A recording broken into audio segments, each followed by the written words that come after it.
Сәлем достар!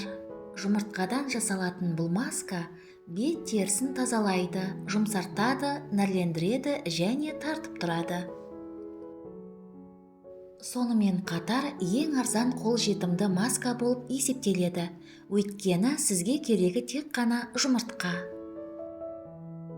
Жұмыртқаның ағы теріні тазалап тартып тұратын болса, сарысында терінің сыртқы қабатын тереңнен тазалап жұмсартып тұратын лецитин көп мөлшерде кездеседі. Сондықтан да жұмыртқа маскасын кез келген жастағы қыз-келіншектер жасауға болады. Сізге керегі бір жұмыртқа, құрғақ салфетка, шанышқы және 2 ыдыс. Жұмыртқаның ағы мен сарысын бөліп алыңыз.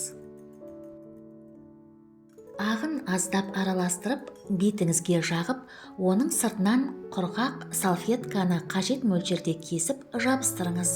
Одан кейін бетіңізге жабысып тұрған салфетканың сыртынан тағы бір рет жұмыртқаның ағын жағу керек.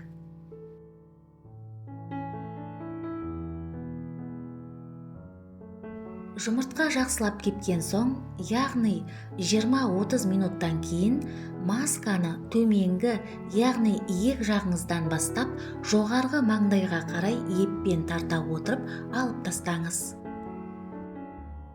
Масканы алып жатқанда аздап ауырсыну болуы мүмкін.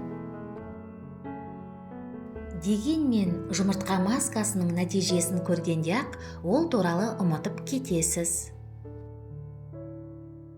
Масканы алғаннан кейін бетіңізді жуып, бағанағы бөліп қойған жұмыртқаның сарысын араластырып, бетіңізге жағыңыз.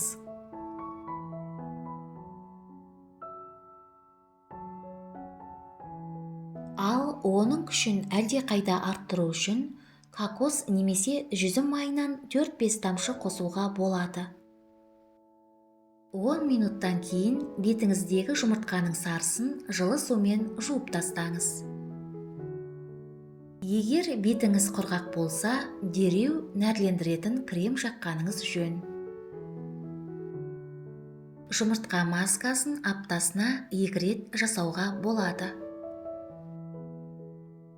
Артық қалған жұмыртқа маскасын тоңазытқышта 3 күнге дейін сақтауға болады. Достар, егер мені қолдағыңыз келсе, каналға жазылыңыз, лайк басыңыз, видео рецепттермен достарыңызбен бөлісіңіз. Сізге денсаулық, жастық және сұлулық тілеймін. Келесі кездескенше.